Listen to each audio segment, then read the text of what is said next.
practice of meditation. One aspiration is united to concentration. The result is meditation when a man intensely desires to reach and realize a higher, fewer, more radiant life than the merely worldly and pleasure-loving life. He engages in aspiration, and when he earnestly concentrates his thoughts upon the finding of that life, he practices meditation. Without intense aspiration there can be no meditation. Lethargy and indifference are fatal to its practice. The more intense the nature of a man, the more readily will he find meditation, and the more successfully will he practices. A fiery nature will most rapidly scale the heights of truth in meditation. When its aspirations have become sufficiently awakened, concentration is necessary to worldly success. Meditation is necessary to spiritual success. Worldly skill and knowledge are required by concentration. Spiritual skill and knowledge are required by meditation. By concentration a man can scale the highest heights of genius, but he cannot scale the heavenly heights of truth. To accomplish this he must meditate. By concentration a man may acquire the wonderful comprehension and vast power of a Caesar. By meditation he may reach the divine wisdom and perfect peace of a Buddha. The perfection of concentration is power. The perfection of meditation is wisdom.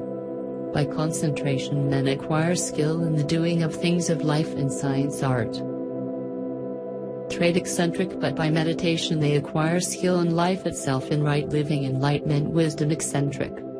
Saints, sages, saviors, wise men and divine teachers are the finished products of holy meditation. The four stages and concentration are brought into play in meditation, the difference between the two powers being one of direction and not of nature.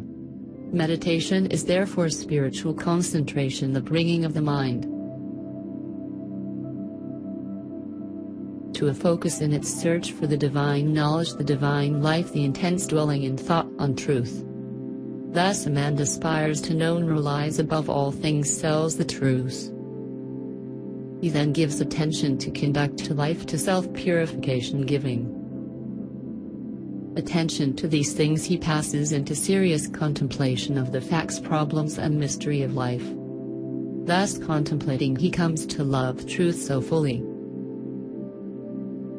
and intensely as to become wholly absorbed in it. The mind is drawn away from its wanderings in a multitude of desires, and solving one by one the problems of life, realizes that profound union with truth, which is the state of abstraction, and thus absorbed in truth there is that balance and poise of character, that divine action and repose,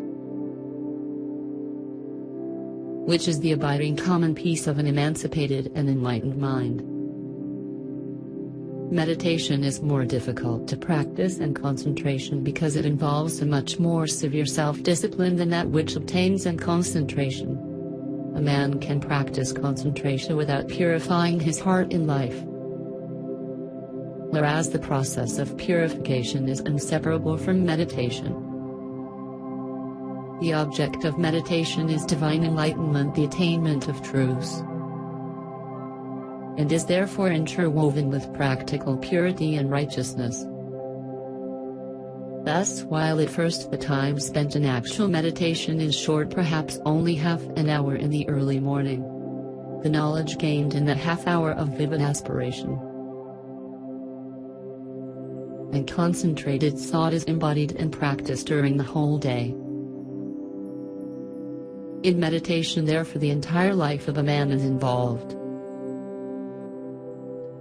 and as he advances in its practice he becomes more and more fitted to perform the duties of life in the circumstances in which he may be placed, for he becomes stronger, holier, calmer and wiser. The principle of meditation is twofold, namely, 1. Purification of the heart by repetitive thoughts on pure things. to attainment of divine knowledge by embodying such purity in practical life. Man is the thought being, and his life and character are determined by the thoughts in which he habitually dwells. By practice, association and habit, thoughts tend to repeat themselves with greater and greater ease and frequency, and so fix the character in a given direction by producing that automatic action which is called habit. By daily dwelling upon pure thoughts, the man of meditation forms the habit of pure and enlightened thinking, which leads to fewer and enlightened actions and well-performed duties. By the ceaseless repetition of pure thoughts, he at last becomes one with those thoughts, and is a purified being, manifesting his attainment and pure actions in a serene and wise life. The majority of men live in a series of conflicting desires, passions, emotions, and speculations, and there are restlessness, uncertainty, and sorrow. But when a man begins to train his mind in meditation, he gradually gains control over this and more conflict by bringing his thoughts to a focus upon a central principle. In this way, the old habits of impure and erroneous thought and action are broken up, and the new habits of pure and enlightened thought and action are formed. The man becomes more and more reconciled to truce, and there is increasing harmony and insight to growing perfection and peace. A powerful and lofty aspiration towards truth is always accompanied with a keen sense of the sorrow and brevity and mystery of life, and until this condition of mind is reached, meditation is impossible. Merely musing or whiling away the time and idle dreaming habits to which the word meditation is frequently applied are very far removed from meditation in the lofty spiritual sense which we attach to that condition. It is easy to mistake reverie for meditation. This is a fatal error which must be avoided by one striving to meditate. The two must not be confounded. Reverie is a loose streaming into which a man falls. Meditation is a strong, purposeful thinking into which a man rises. Reverie is easy and pleasurable. Meditation is at first difficult and irksome. Reverie thrives in indolence and luxury. Meditation arises from strenuousness and discipline. Reverie is first alluring, then sensuous, and then sensual. Meditation is first forbidding, then profitable, and then peaceful. Reverie is dangerous, it undermines self-control. Meditation is protective, it establishes self-control. There are certain signs by which one can know whether he is engaging in reverie or meditation. The indications of reverie are: 1. A desire to avoid exertion. 2. A desire to experience the pleasures of dreaming. 3. An increasing distaste for one's worldly duties. 4. A desire to shirk one's worldly responsibilities. 5. Fear of consequences. 6. I wish to get money with as little effort as possible. 7. Lack of self-control. The indications of meditation are: 1. Increase of both physical and mental energy. 2. A strenuous striving after wisdom. 3. A decrease of irksomeness and the performance of duty. 4. A fixed determination to faithfully fulfill all worldly responsibilities. 5. Freedom from fear. 6. Indifference to riches. 7. Cessation of self-control. There are certain times, places and conditions in and under which it is impossible to meditate. Others wherein it is difficult to meditate, and others wherein meditation is rendered more accessible. And these which should be known and carefully observed are as follows. Times, places and conditions in which meditation is impossible. 1. At or immediately after meals. 2. In places of pleasure.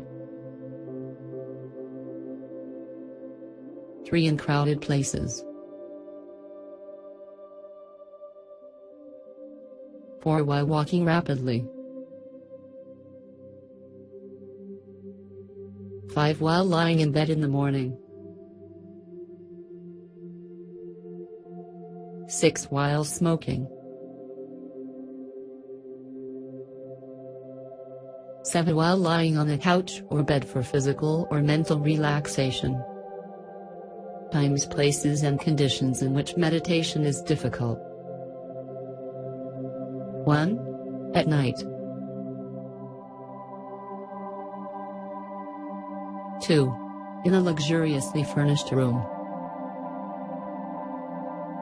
3. While sitting on a soft yielding seat. 4. While wearing gay clothing. 5. When in company.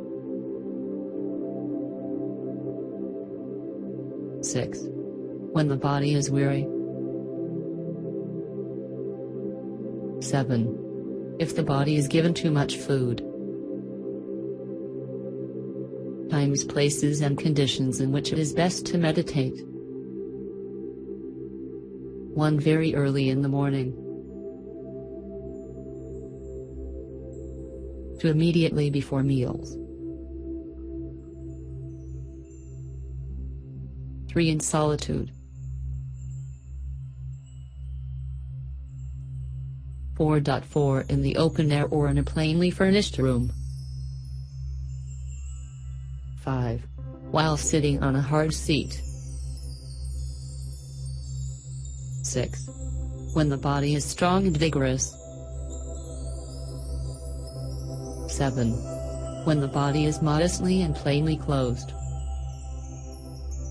It will be seen by the foregoing instructions that ease, luxury and indulgence, which induce Reverie, render meditation difficult, and one strongly pronounced make it impossible.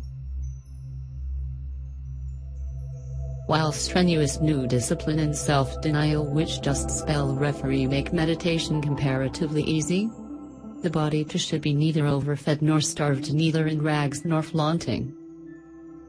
We closed it should not be tired but should be at its highest point of energy and strength, as the holding of the mind to a concentrated drain of subtle and lofty thought requires a high degree of both physical and mental energy. Aspiration can often best be roused and the mind renewed in meditation by the mental repetition of a lofty precept, a beautiful sentence or verse of poetry. Indeed, the mind that is ready for meditation will instinctively adopt this principle. Mechanical repetition is worthless and even a hindrance. The words repeated must be so applicable to one's own condition that they are dwelled upon lovingly and with concentrated devotion. In this way, aspiration and concentration harmoniously combine to produce without undue strain the state of meditation. All the conditions above stated are of the utmost importance in the early stages of meditation, and should be carefully noted and duly observed by all who are striving to acquire the practice, and those who faithfully follow the instructions, and who strive and persevere will not fail to gather in season the harvest of purity, wisdom, bliss, and peace. I will surely eat of the sweet fruits of holy meditation.